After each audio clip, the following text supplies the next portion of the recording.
নাম্বারে আল্লাহ তাআলা নিষেধ করে দিয়েছেন, হারাম করে দিয়েছেন, পিরিয়ডের সময় স্বামী স্ত্রী সহবাস করবেন না।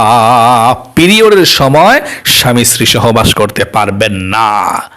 আপনি আগে পরে করতে পারবেন, কিন্তু ওই সময়টাতে আল্লাহ হারাম করে দিয়েছেন, নিষিদ্ধ করে দিয়েছেন। যদি স্বামী স্ত্রী সহবাস করে ফেলে, আল্লাহর বিধানকে লঙ্ঘন করে ফেলে, সে ব্যক্তি হারাম কাজের মধ্যে লিপ্ত হলো। তার জন্য স্বাস্থ্যের ক্ষতি, ইমানের ক্ষতি, আমলের ক্ষতি। আর যদি এই কথা বলে করে যে আল্লাহর হুকুম এটা মানলাম না, আমি জামালতটা হোক দেখার বিষয় না, তার ইমানটা পর্যন্ত চলে যাবে, কাফের হয়ে যাবে। সে ব্যক্তি চিরস্থায়ী জাহান্নামের মধ্যে চলে যাবে। যে ব্যক্তি গুনাহ করবে, ঠিক আছে গুনাহ, কিন্তু এনকার করে যে এটা কিসের গুনাহ হইল, এটাই মানি না আল্লাহর হুকুম, এটা সে কাফের। তাহলে অবশ্যই মাসিক পিরিয়ডের সময় মহিলা মা বোনেরা স্বামী স্ত্রী সহবাস করবেন না। অবশ্যই একসঙ্গে ঘুমাতে পারবেন, থাকতে পারবেন, স্ত্রীকে স্বামী স্ত্রী একসঙ্গে জড়িয়ে ধরতে পারবে, চুমু করতে পারবে এবং বুকে রেখে ঘুমাতে পারবে। নাভি থেকে হাঁটু পর্যন্ত স্পর্শ করবেন না। স্বামী স্ত্রী সহবাস করা নিষেধ। প্রিয় দিনী মহিলা মা বোনেরা, 2 নম্বরে নামাজ পড়বেন না। মহিলা মা বোনেরা তখন নামাজ পড়তে পারে না। আল্লাহ রাব্বুল আলামিন কত মেহেরবান। মহিলা মা বোনেরা প্রতি মাসে 7 দিন, 8 দিন, 10 দিন কিংবা 6 দিন, 3 দিন, 4 দিন, যতদিন মাসিক পিরিয়ড হবে ততদিন পর্যন্ত আল্লাহ রাব্বুল আলামিন নামাজগুলোকে, 5 ওয়াক্ত নামাজকে মাফ করে দিয়েছেন। এই নামাজগুলোর আর কাজা করতে হবে না, পরে আর পড়তে হবে না। আল্লাহু আকবার! কত ইহসান করে দিয়েছেন, কত সুন্দর রহম করে দিয়েছেন আমার মা বোনদের জন্য আল্লাহ রাব্বুল আলামিন। সকলে বলি সুবহানাল্লাহ। তাহলে প্রিয় দিনী মহিলা মা বোনেরা, তখন আপনারা নামাজ পড়বেন না। 3 নম্বরে, যে সমস্ত মহিলা মা বোনেরা এই অসুস্থ হয়ে যান প্রতি মাসে, তখন আপনারা রোজা রাখবেন না। রোজার সময় হোক কিংবা যে কোনো সময় রোজা রাখতে পারবেন না। তবে মাহে রমজানের রোজা কিন্তু ফরজ।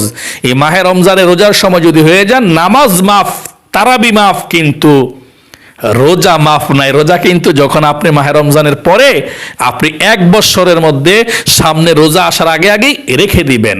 আপনি যখন পারেন তখন রেখে দিবেন।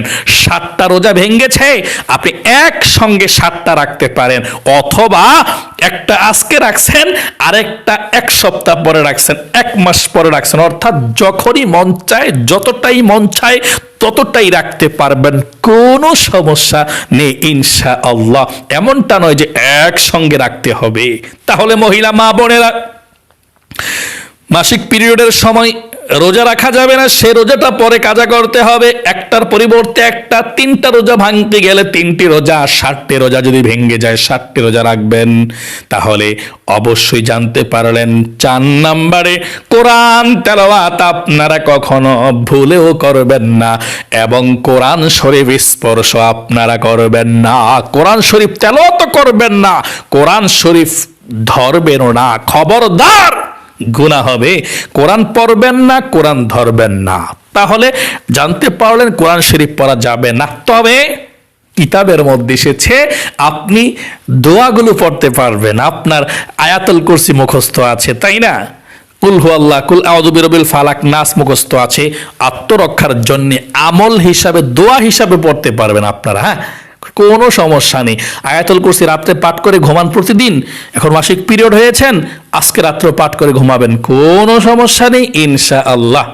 তাহলে প্রিয় দিনী মহিলা মা বোনেরা, 4 নম্বরে কোরআন তেলাওয়াত করতে পারবেন না।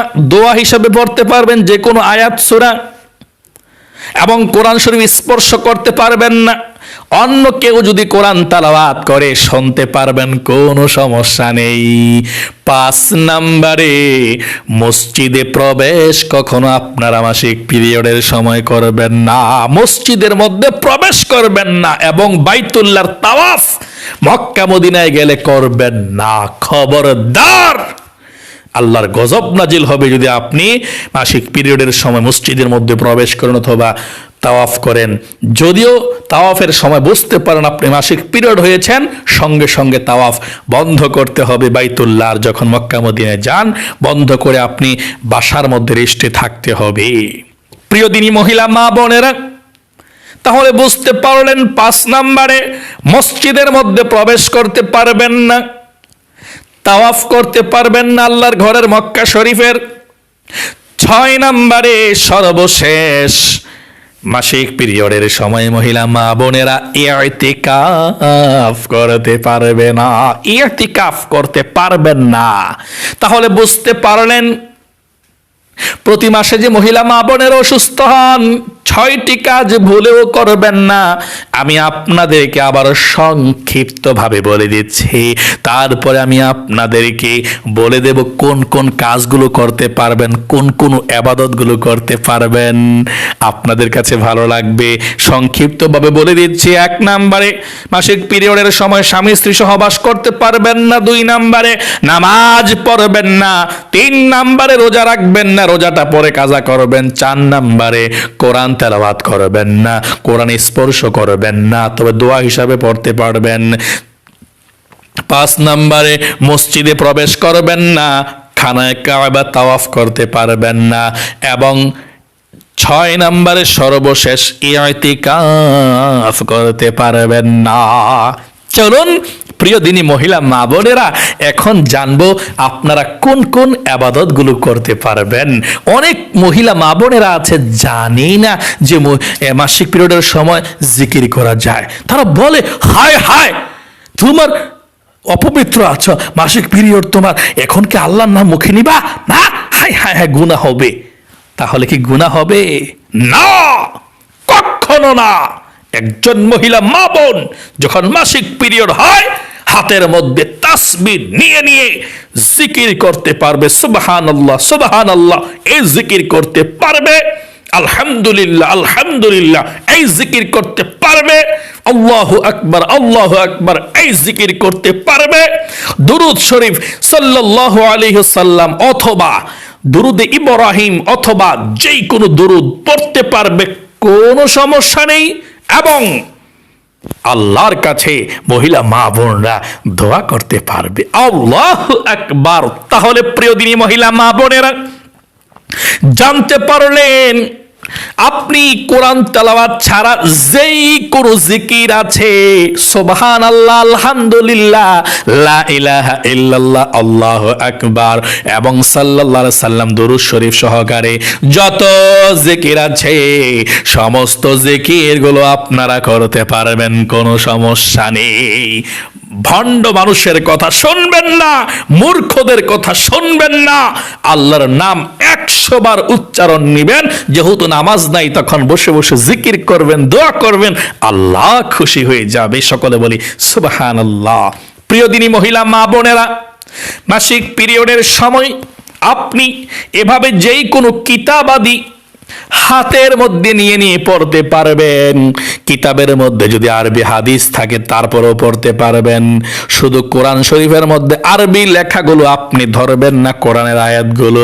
তাছাড়া আপনি যেই কোনো কিতাবাদি হাদিসের কিতাব, দ্বীনি কিতাব, ফাজাইলের কিতাব আপনি পড়তে পারবেন, কোনো সমস্যা নেই। এমনকি তালিম করে করে মানুষকে বাংলা পড়ে পড়ে শোনাইতে পারবেন, কোনো সমস্যা নেই। সকলে বলি সুবহানাল্লাহ। একজন মহিলা মা বোনেরা, মাসিক পিরিয়ড হয়েছে তার মানে সে নামাজ পড়তে পারবে না, এই নাপাক হয়েছে। সে এমন নাপাক হয়ে যায় নাই যে ধরবে, যেই জায়গায় ধরবে সেই জায়গা নাপাক হয়ে যাবে। সাবধান মহিলা মা বোনেরা, অবশ্যই আপনাদের হাতে আপনারা তাসবিহ ধরতে পারবেন, কোনো সমস্যা নেই। আপনার হাজবেন্ডের টুপি স্পর্শ করতে পারবেন, কোনো সমস্যা নেই। পাঞ্জাবি ধুয়ে দিতে পারবেন, আয়রন করে দিতে পারবেন, কোনো সমস্যা নেই।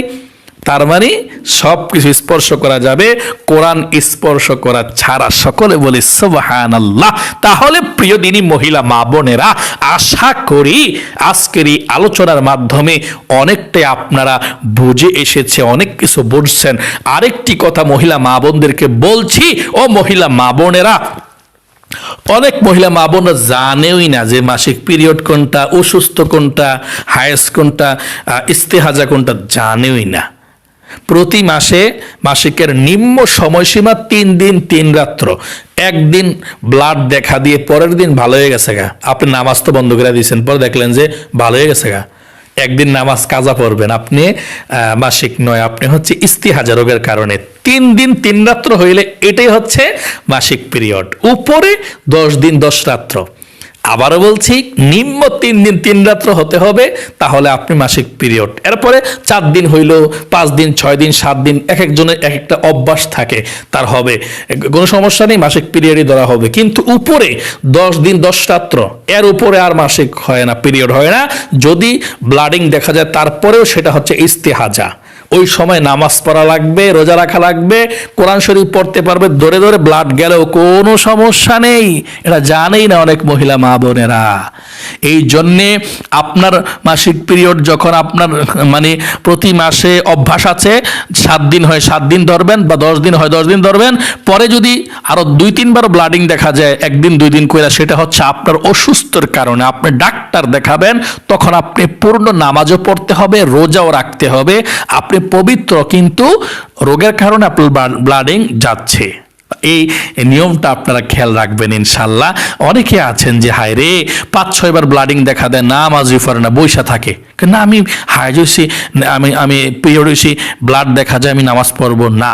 না, মহিলা মা বোনরা জাহান নামে যাবেন, জাহান নামে। তখন অসুস্থর কারণে যাচ্ছে, তখন নামাজ রোজা করতে হবে, 100% আপনি পবিত্র।